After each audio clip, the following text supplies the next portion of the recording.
The glow of the diner's neon sign bled into the wet pavement of a Tuesday night, a pocket of artificial warmth in the sleeping town. Inside, billionaire Eliza Thorne was playing a part, her $3 billion fortune hidden under a plain apron and a tired smile. She was there to test a rumor about a kind single father, but the test was about to fail spectacularly. Eliza Thorne, a self-made retail billionaire, had built her empire on understanding human desire. But lately, a creeping cynicism had taken hold. A story from this small town about a struggling widower's profound decency felt too perfect. So she designed a test: become a waitress, serve him, and see if the legend matched the man. She expected to uncover a comforting fiction. She never expected what his simple act would tear open inside her. Eliza's world was one of silent boardrooms and staggering numbers. At 42, she controlled a chain of 287 luxury boutiques, but the memory of her own childhood, growing up in a trailer park, watching her mother count tips to buy groceries, had never left her. It was that memory that curdled into suspicion when her assistant, Maya, told her about a man named Ben Carter. Maya had grown up in the same town as Ben. She'd seen him at the diner every Thursday night with his daughter, Sophie. She told Eliza about the time he'd paid for a stranded family's meal, about how he'd organized a fundraiser for a co-worker's medical bills, about the quiet consistency of his kindness that had become local folklore. To Eliza, it sounded like a fairy tale. And in her experience, fairy tales were just lies that hadn't been pressured yet. She couldn't let it go. In a life built on data and deliverables, this undefined variable nagged at her. What was the real currency of his generosity? Was it social credit? Was it guilt? She had to know. So she instructed her security team to conduct a discreet background check. The report that landed on her desk was devastatingly ordinary. Ben Carter, 36, a widower for 3 years. His wife Sarah had died in a car accident on her way home from a night shift at the hospital. He worked as a foreman at a local printing plant, a job he'd held for 12 years. His annual salary, $48,000. His mortgage was underwater by about $15,000. His credit card debt was manageable but present. His daughter Sophie was 6 years old and had mild asthma. There were no scandals, no secret vices, just the grinding arithmetic of love and loss and monthly payments. The sheer normalcy of his struggle should have been the end of it, but for Eliza, it was the beginning of the test. If his kindness was real, it existed in defiance of every selfish instinct her wealth had shown her to be universal. She needed to see it break, or she needed to see it hold. There was no in-between. The plan was simple, almost insultingly so. She would go to the town, a 4-hour drive from her penthouse. She would become Ellie, a new waitress at the Lakeview Diner. She would work there for 1 week, observing Ben during his regular Thursday visit. She would be unremarkable, tired, a face in the background. And then, on his second visit, she would serve him. She would be the one to hand him the check. She would witness the moment of decision, the calculation between his own need and an act of giving. Her head of security, a former Marine named David, thought she was unhinged. The legal team drafted a 7-page liability waiver for the diner's owner, a confused man named Frank who accepted a $20,000 renovation grant in exchange for hiring a mysterious new employee with no references. By Monday morning, Eliza Thorne was gone. In her place was Ellie, with faded jeans, a second-hand coat, and a single duffel bag of plain clothes. The Lakeview Diner was a monument to gentle decay. The vinyl on the booths was cracked into intricate maps of wear. The coffee was strong and bitter. The air smelled of old grease and pine-scented cleaner. Frank introduced her to the other 2 waitresses, Donna and Chloe, with a mumbled explanation about a niece needing a fresh start. They were skeptical but kind, teaching her the codes for the ancient register, the rhythm of the lunch rush. She saw him that first Thursday, right on schedule. He came in at 6:15 holding his daughter's hand. Sophie was a small thing with flyaway brown hair and glasses. Ben was taller than she'd imagined, with the solid build of a man who worked with his hands and a fatigue around his eyes that no amount of sleep could fix. He wore a clean but worn flannel shirt. He helped Sophie into the booth, sliding her crayons and a coloring book across the table before he even looked at a menu. Eliza watched from behind the counter, polishing the same glass for 5 minutes. She watched him listen to his daughter's detailed story about a cartoon dragon. She watched him cut her pancakes into bite-sized pieces without being asked. She watched him pull a worn envelope from his pocket and carefully count out cash for the bill, leaving a standard 15% tip for Donna. There was nothing performative about it. It was routine, domestic, and utterly mundane. And it infuriated her because she could not find the angle. There was no one to impress. He didn't know Donna's last name. He didn't make a show of it. He just did it. The background check hadn't captured the gentle patience in his voice, the way his shoulders relaxed when he smiled at Sophie. It was data without a soul, and the soul of the thing was what threatened Eliza's entire worldview. The following Thursday, the air was cold enough to sting. Eliza's shift started at 4. Her feet ached in the cheap sneakers. Her hands smelled of dishwater and bleach. For the first time in 2 decades, she was physically tired. The mental armor of her title, her office, her wealth was gone. She was just Ellie, and Ellie was having a bad day. A customer had yelled at her over a mistaken order. The grill cook had made a crude comment. The weight of the performance, the grime, the sheer smallness of the life she was impersonating was crushing her. When Ben and Sophie walked in at 6:15, she felt a surge of something like resentment. Here was her subject, living his simple, morally unambiguous life, while she wallowed in this fictional grit. Donna nodded to her. Ellie, table 7 is yours. This was it, the test. She took a deep breath, wiped her hands on her apron, and picked up 2 menus. As she approached the booth, she slipped fully into character, letting the weariness she felt show on her face. Evening, can I start you folks with something to drink? Ben looked up and gave her a warm, unassuming smile. Hi, I'll just have a coffee, black, and a chocolate milk for the maestro here, please.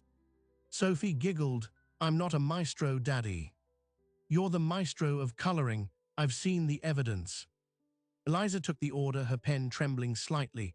She brought their drinks, took their food order, a cheeseburger for him, smiley face pancakes for her. She served the plates. She refilled his coffee. She moved through the motions, but her mind was a whirlwind of analysis. He was polite, called her ma'am. He engaged his daughter, never looking at his phone. He was the same man she'd observed, but up close, the texture of his goodness was even more disarming. Then the moment arrived. Sophie was finishing her last pancake. Ben asked for the check. Eliza's heart hammered against her ribs as she printed it out. The total, $12.47. She placed the black check folder on the table. Thank you, whenever you're ready. She turned away, busying herself at a nearby station, but her entire being was focused on that booth. She saw him open the folder. She saw him pull out his worn envelope again. He counted out $13. Then he paused. He looked at Sophie, who was whispering something to him. He nodded, a soft smile on his face. He reached back into the envelope and pulled out 2 $100 bills.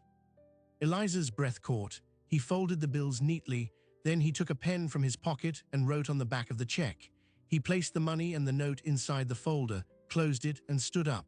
He helped Sophie into her coat, took her hand, and walked to the door. He nodded to Eliza on the way out. You have a good night now. The door closed behind them. The diner felt suddenly, profoundly silent. Eliza walked to the booth on legs that didn't feel like her own. She picked up the check folder. Her fingers, usually so steady during billion-dollar negotiations, fumbled as she opened it.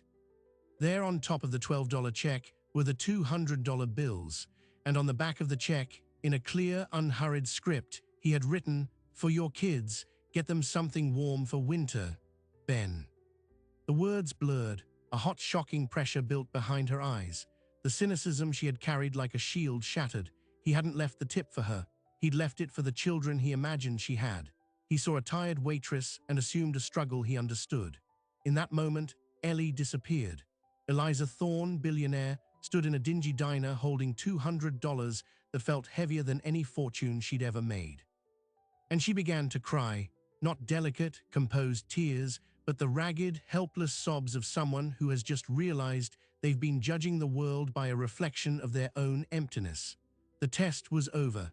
She had her answer, and it demolished her completely.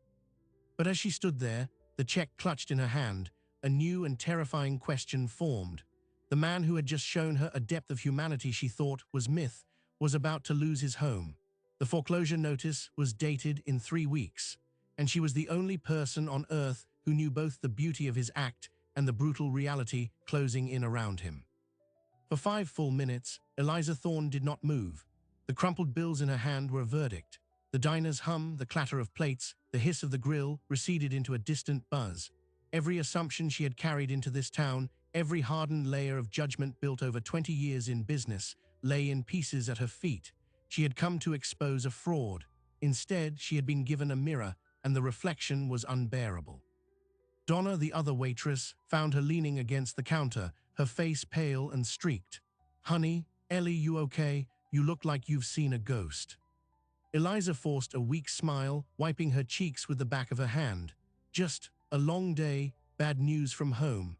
The lie tasted like ash. She pocketed the $200 and the note, the paper feeling radioactive against her thigh. She finished her shift in a robotic daze. She cleaned tables, refilled coffee, smiled at customers, all while her mind screamed a single, repeating question: what have I done? More precisely, what was she going to do now? The man who had just performed an act of pure, selfless grace was marching toward a cliff, and she had a helicopter parked just out of sight. That night, in the cramped bedroom of the rented apartment above a hardware store, she didn't sleep. She sat at a rickety table and laid Ben Carter's note under the light of a bare bulb. "For your kids, get them something warm for winter." She traced the letters with her finger. The ink was blue, slightly smudged. This was not the gesture of a man building a reputation. It was the instinct of a father who knew what cold felt like. She opened her laptop, the glow alien in the shabby room. She pulled up the security report again, focusing on the financials. The foreclosure notice was from First Regional Bank. The debt was not extravagant. It was the debt of bad luck, medical bills from his wife's final illness that his insurance hadn't fully covered, a reduction in his hours at the plant last year, the relentless drip-drip of raising a child alone. A wave of nausea hit her. She had personally approved a $2 million bonus for a regional manager last quarter for beating profit margins by 3%. That bonus alone could have saved 40 Ben Carters from foreclosure. The disconnect was so vast, it was vertigo. By dawn, a cold, clear resolve had hardened within her. The experiment was over. The test was a grotesque failure of her own humanity, but walking away was impossible. She had invaded this man's life, judged his most private virtue, and now possessed knowledge that was a form of responsibility. She had to fix what she had broken, even though he didn't know it was broken. But how? Writing a check was the obvious, gaudy solution. It would also be a second violation, turning his dignity into a transaction. It would reveal her deception and poison the very goodness she wanted to honor. She needed a solution that was anonymous, untraceable, and that would actually solve the problem, not just postpone it. She called David, her head of security, just after 6 a.m. His voice was thick with sleep. "Ma'am, is everything secure?" "It's Eliza, David, and no, nothing is secure. I need you to run a new analysis, not a background check, a solution model." She laid it out, the target, Ben Carter's mortgage and immediate financial pressure points.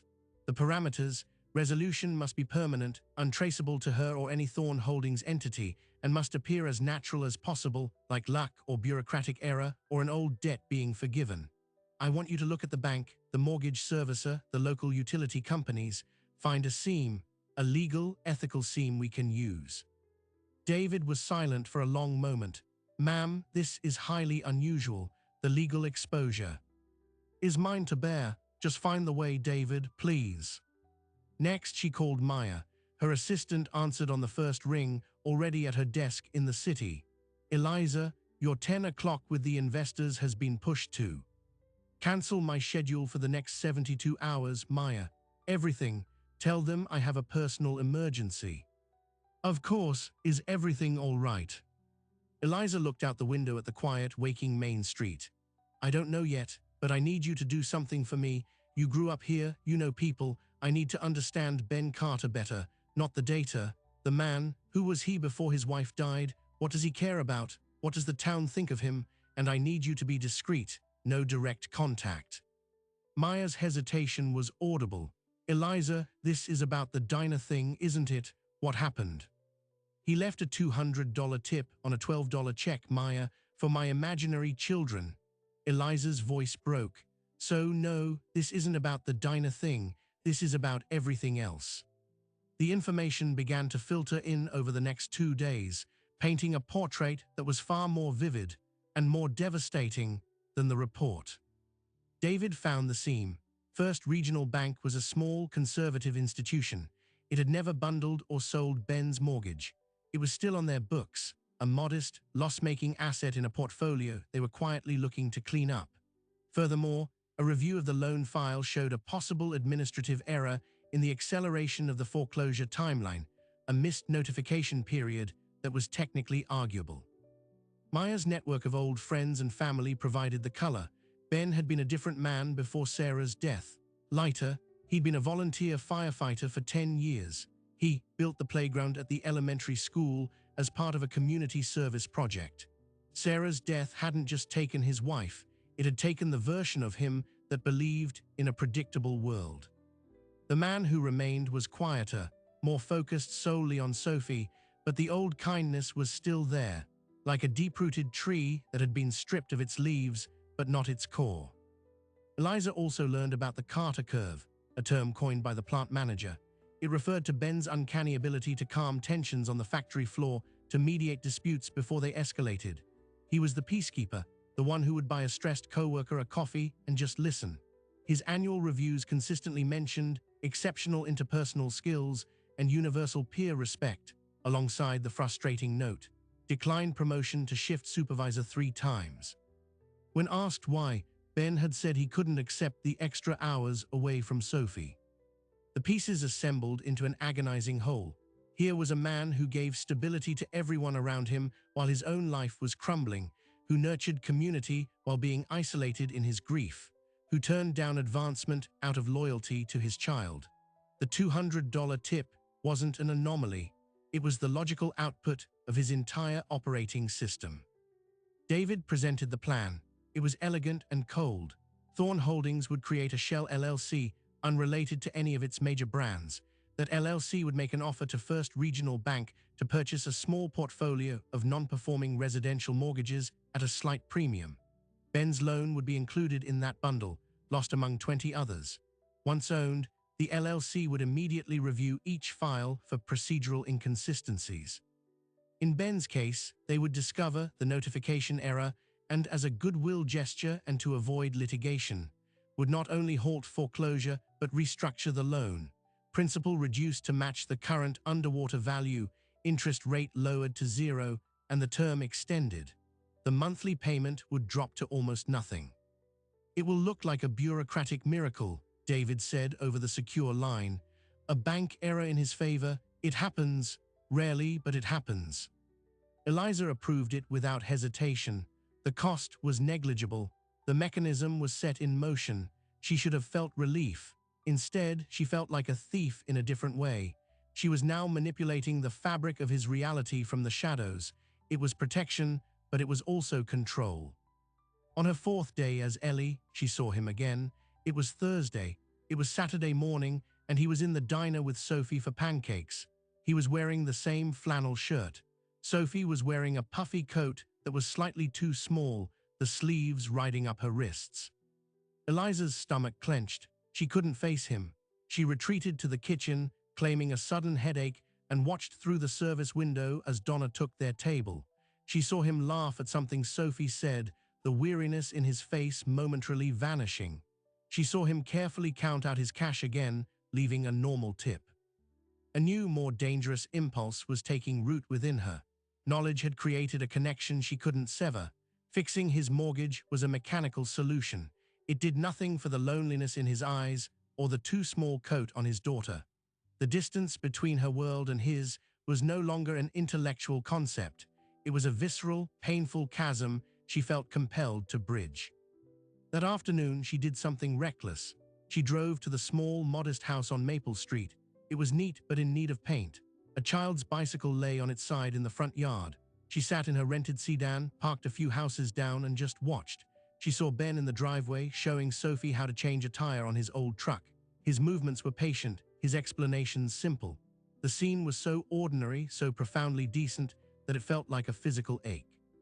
This was no longer about fixing a mistake. It was about yearning.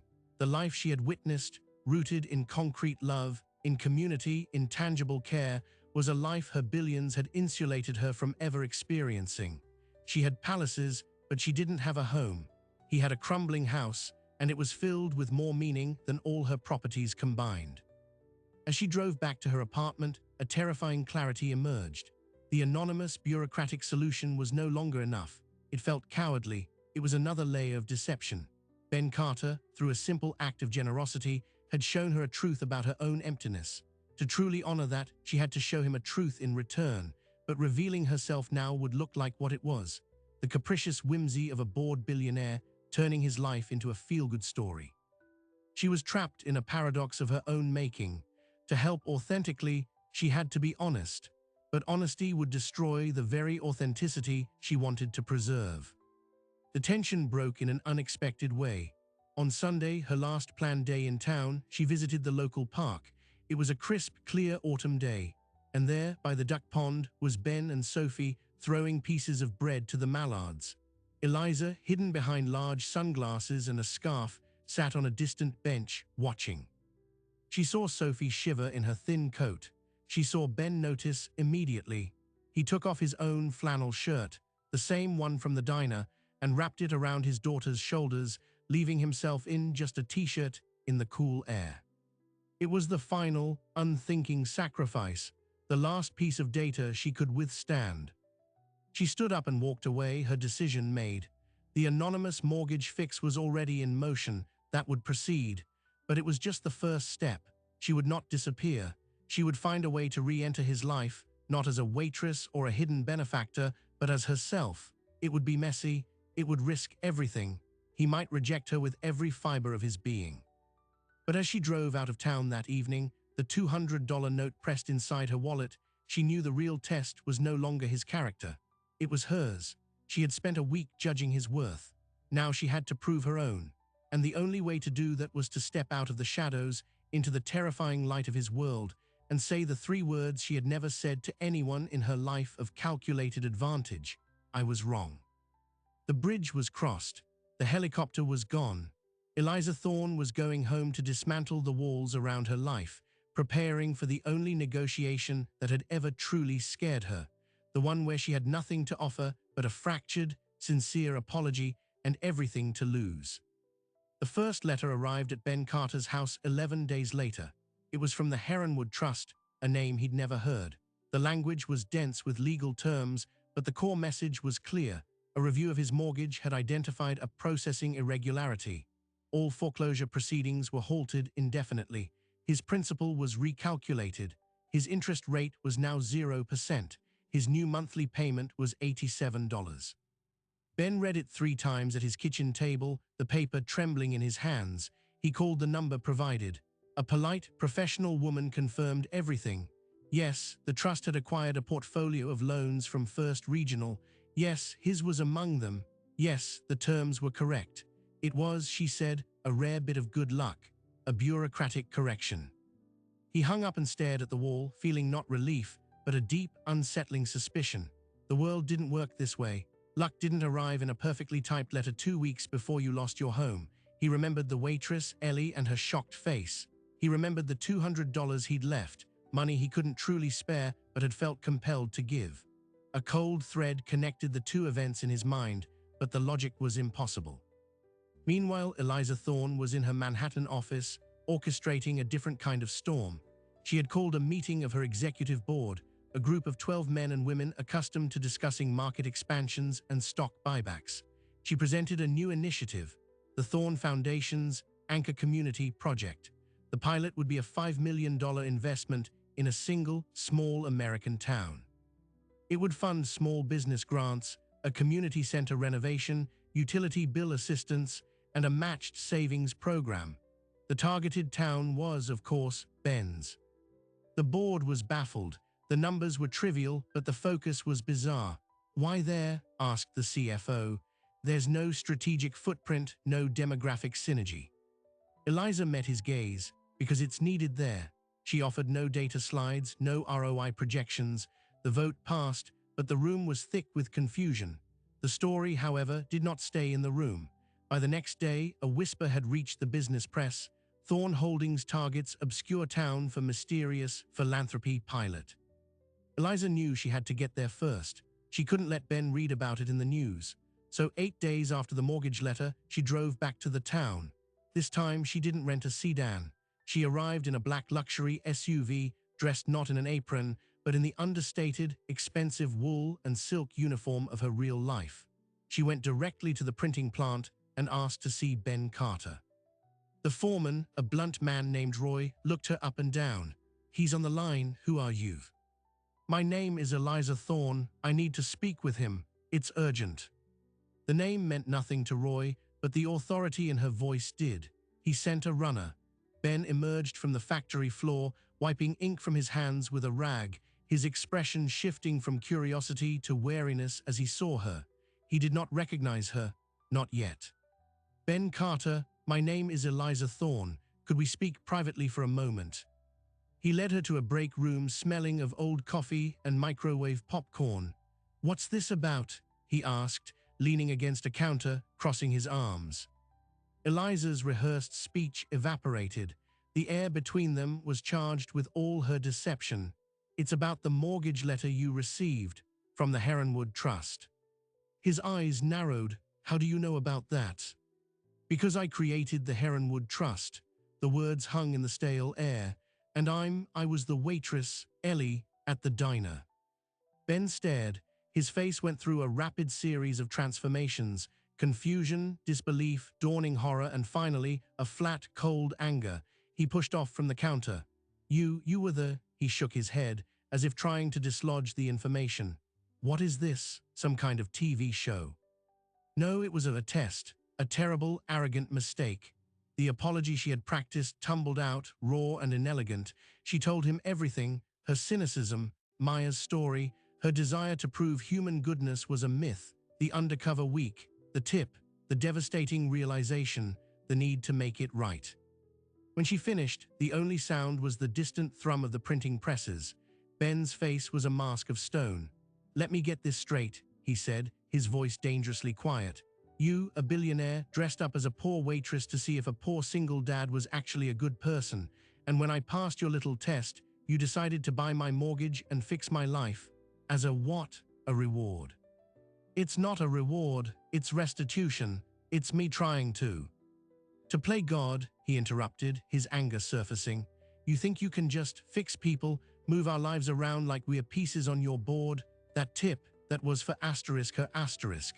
For the struggling waitress with kids, that was real, and you were lying. You made a real thing into a data point for your own therapy." "I know," Eliza said, her own eyes burning.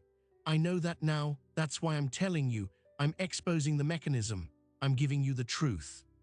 "The truth," Ben let out a short, harsh laugh. "You have no idea what the truth is.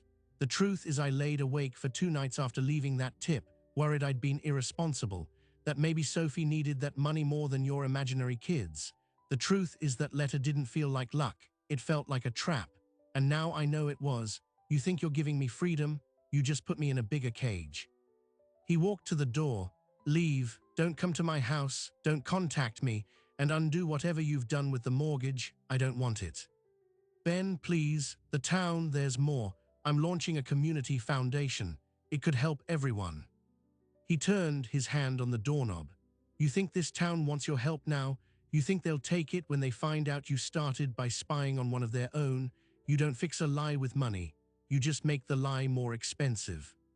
He left, the door swung shut behind him. Eliza stood alone in the bleak room, his words echoing. A bigger cage. He had seen right through the grand gesture to the condescension at its core. She thought that was the worst of it. She was wrong. 2 days later, a local blogger in Burlington, tipped off by a disgruntled board member's assistant, published a story. The headline was brutal: "Billionaire's social experiment. Undercover waitress tests town's character." It had everything: the alias Ellie, the description of Ben, though not named, identified as a widowed single father, the massive tip, and most damningly, the launch of the Thorne Foundation grant as hush money or a guilty payout. The story went viral by noon. It was picked up by national outlets. The narrative crystallized instantly: the out-of-touch elite treating real people's lives as a lab experiment. Talk show hosts sneered. Social media erupted. The town of Millhaven was suddenly under a microscope. For Ben, it was a nightmare. His phone rang non-stop. Reporters camped on his lawn. Old friends looked at him with pity or suspicion. At the plant, co-workers clapped him on the shoulder, but their eyes were full of uncomfortable questions. His private grief, his financial struggle, his moment of unthinking generosity, all were now public property, dissected and commodified. The Carter curve at work became a meme. He couldn't buy groceries without feeling stares. Eliza watched the media storm from her New York office, horrified. Her attempt at private confession had backfired catastrophically.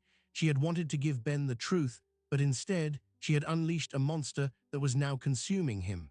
David advised a press blackout. The legal team advised a statement of clarification. Maya just looked at her with sad eyes. But the true "it gets worse" moment came from within the town itself. A community meeting was called at the high school gym. Eliza saw the posting online. Against all advice, she flew back and walked in alone. The gym was packed, hot and humming with anger. The mayor was trying to maintain order. When Eliza entered, a ripple of recognition moved through the crowd, followed by a swell of boos. Frank, the diner owner, stood up, his face red. "You lied to me, you used my business." Donna, the waitress, shouted, "We trusted you, Ellie, or whatever your name is. We covered your shifts." Then Ben stood up. The room fell silent. He looked exhausted, older. He didn't look at Eliza, he addressed his neighbors. "I didn't ask for any of this," he said, his voice carrying in the quiet. "Not the help, not the story, not this circus. What she did was wrong, it was a violation. But this," he gestured at the crowded gym, the TV cameras at the back. "This is punishing all of us for her mistake. We're not a reality show, we're a town. I want my life back. I think we all just want our lives back." An older woman stood, Mrs. Gable, who ran the library. "She says she wants to give us $5 million, she said, pointing a bony finger at Eliza. "But how do we take it? It's not a gift. It's the price she's willing to pay for the mess she made. It feels like we're being paid to be quiet, to be her redemption story." The room murmured in agreement.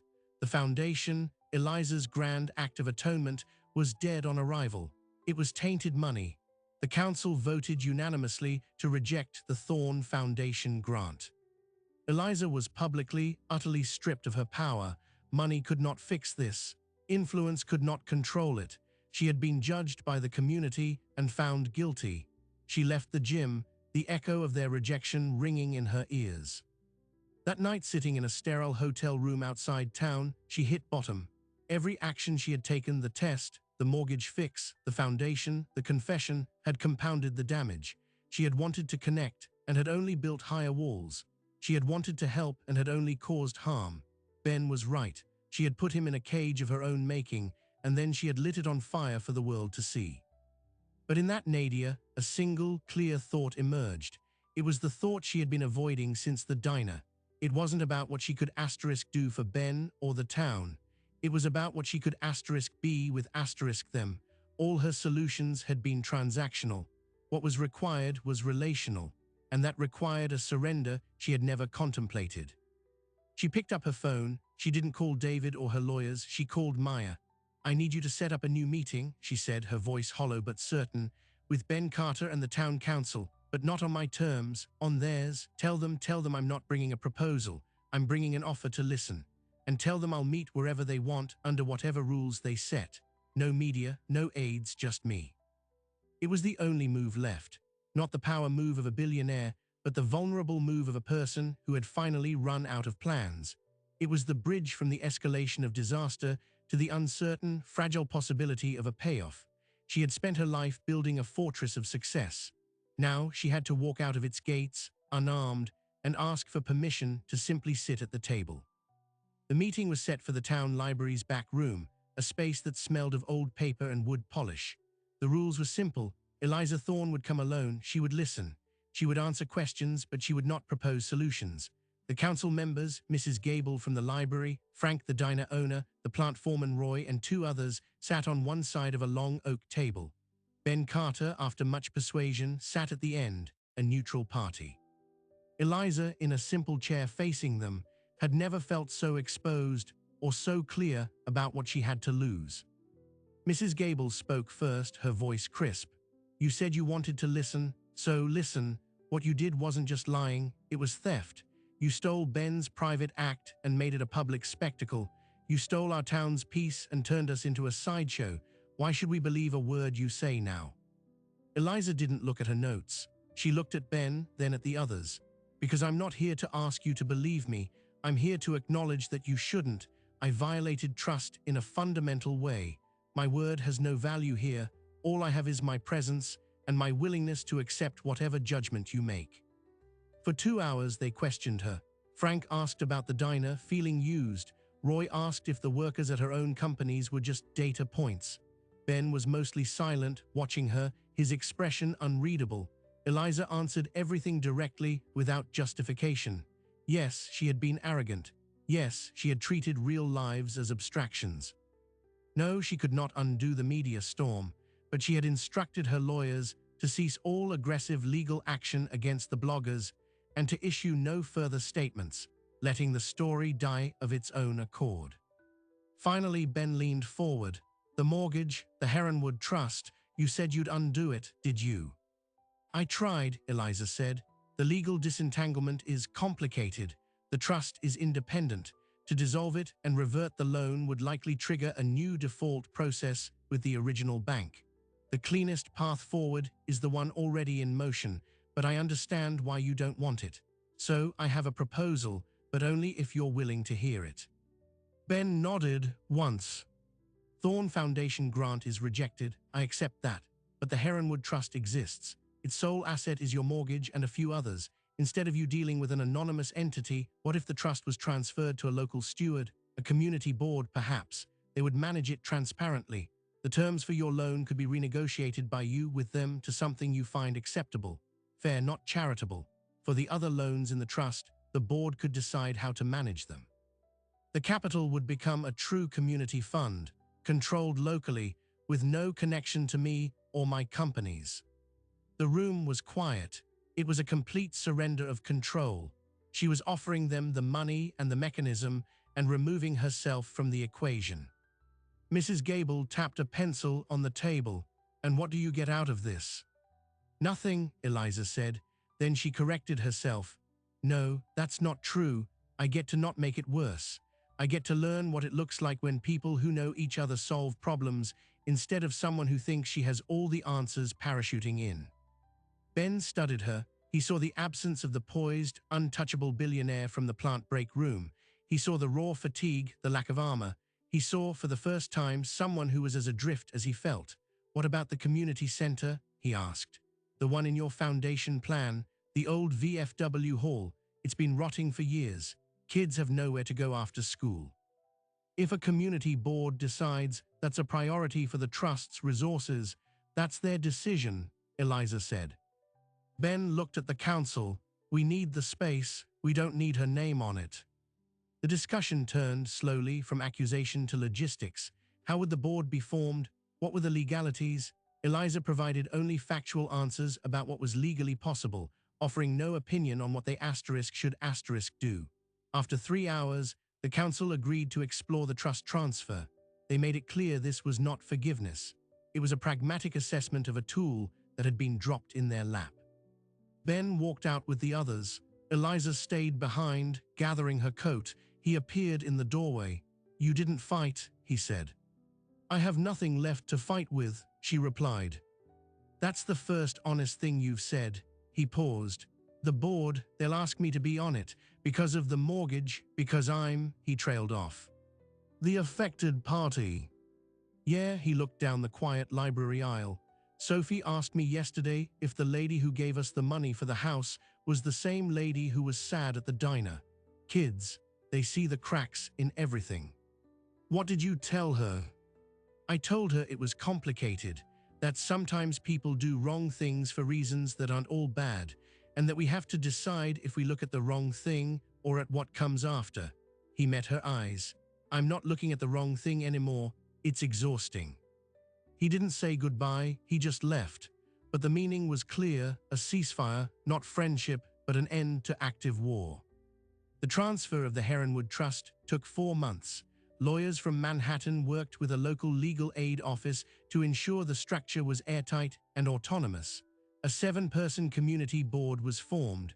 Ben, after long consideration, joined it. Mrs. Gable chaired it. Their first unanimous decision was to accept the trust's existing terms for Ben's mortgage, with a single amendment.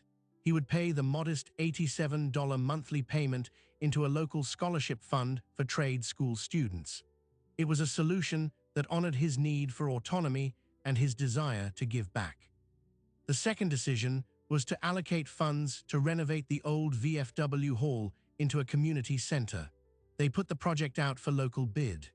Ben, using skills from his volunteer work on the school playground years before, helped oversee the construction planning. Eliza stayed away, but she followed the town council's meeting minutes, which were published online. She saw the progress. She did not intervene. Then in early spring, she received a formal letter from the community board. It was an invitation to bid on the community center's new HVAC system as a qualified supplier. Thorne Holdings had a division that manufactured commercial climate control systems. The invitation was purely procedural, one of dozens sent out. There was no special markup, no favoritism. It was, in fact, a slightly low-margin request. She understood it was a test, but not of her character. It was a test of her ability to participate normally without grandeur or guilt, to be a vendor, not a savior. She personally oversaw the bid, ensuring it was competitive, fair, and included a superior service warranty at no extra cost. Her company won the contract. The installation was scheduled for June. On the first day of the installation, Eliza drove to Millhaven. She didn't announce herself. She wore jeans and a work shirt. She found Ben at the site, reviewing blueprints with a local electrician. He looked up, saw her, and gave a slow nod. No smile, but no hostility. "I'm here to observe the install," she said. "Make sure there are no issues." "All right," he said. "Then the foreman over there, his name's Pete." She worked alongside the crew that day, not as a boss, but as a technical resource. She fetched tools. She brought coffee for everyone in the mid-afternoon. She listened more than she spoke. At the end of the day, sweaty and dust-streaked, she was sitting on the back steps of the hall when Ben approached. He handed her a bottle of water. "Sophie has a birthday next week," he said, looking out at the overgrown lot that would become a playground. "She wants a specific science kit. It's sold out everywhere. Your assistant, Maya, mentioned once you had a knack for finding impossible things." It was an olive branch, not for a billionaire, but for a person with a particular skill. A request for a small, personal favor. "I can look into it," Eliza said, her throat tight. "Good." He sat down on the step beside her, not too close. The silence was comfortable, filled with the sounds of crickets starting up. "The board voted last week. They're naming it the Sarah Carter Community Center, after my wife." Eliza looked at him. That's perfect." "Yeah," he took a swig of his own water. "You know, for a long time after she died, I thought the best of me died with her. That night at the diner, that was a piece of her still in me. And you saw it. You tested it, and you broke it for a while. But you made me look at it again, to remember it's still there, that I didn't lose all of it." Tears welled in Eliza's eyes. She didn't wipe them away. "I'm so sorry, Ben." "I know," he said. "I believe you now." It was the absolution she never thought she'd receive, and it was more devastating than his anger had ever been. The community center opened in October, a year almost to the day from the tip at the diner. There was no ribbon cutting with dignitaries. The town just opened the doors. Kids raced inside to the new game room. Seniors set up chairs for a card tournament. Ben was there, showing Sophie the finished crafts room. Eliza stood at the edge of the parking lot, watching. Mrs. Gable walked over to her, holding 2 paper cups of apple cider. "You know," Mrs. Gable said, handing her a cup, "we checked. Your company's bid was the best. It wasn't just the lowest price, it was the best quality. You didn't buy your way in this time, you earned it." It was the first welcome. The final surprise came 6 months later. Eliza had sold off several of her luxury retail brands and was quietly refocusing her foundation on creating microtrusts, modeled on the Heronwood example for other communities. She was in Millhaven one weekend, helping organize a book sale for the library, when Ben found her. "Walk with me," he said. They walked through the town park, past the duck pond. The awkwardness was gone, replaced by a settled, quiet understanding. "I got a call from a headhunter," Ben said, "a manufacturing firm upstate. They're looking for a director of operations. It's a big job, almost double my salary. They found me because someone on their board read about the Carter curve in some old business article about the media mess." Eliza smiled. "That's wonderful. Are you going to take it?"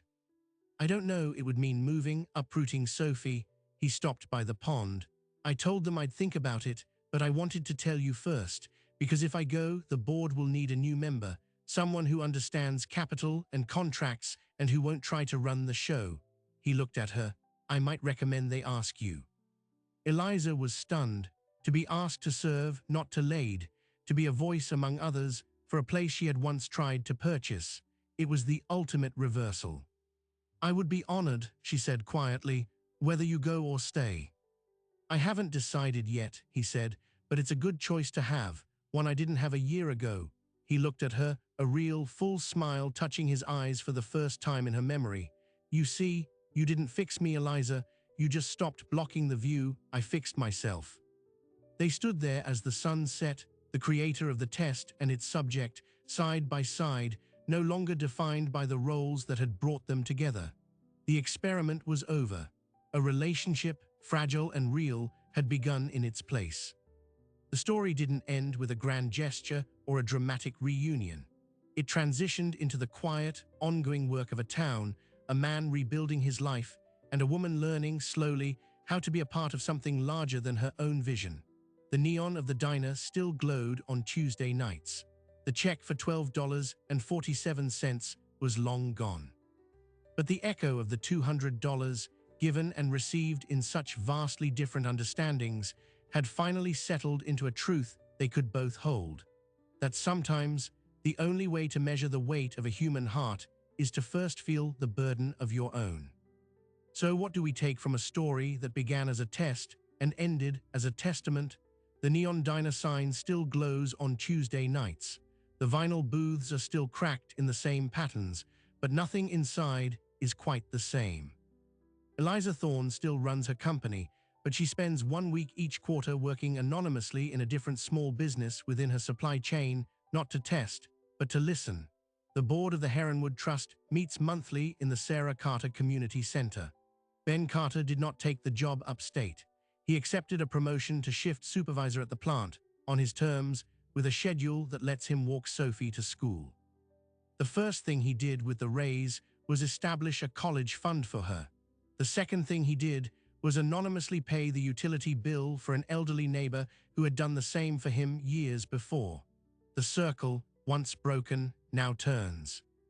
We are left then not with a fairy tale, but with a correction. A billionaire sought to measure generosity and found her own poverty. A single father extended a hand of cynical scrutiny, grasped it and pulled his observer back toward a common human ground. The transaction was never about money. It was about sight. Eliza arrived believing she could see through people. Ben lived knowing that being seen is a vulnerability. In the end, she had to learn to see asterisk with asterisk him, to see the world as a network of needs and gestures, rather than a hierarchy of assets and liabilities. The $200 was never the point. It was the key that jammed the lock on a gilded cage. The real currency exchanged was far more precious. It was the exchange of certainty for humility, of isolation for accountability, of a narrative for a relationship. This story asks us an uncomfortable, lingering question.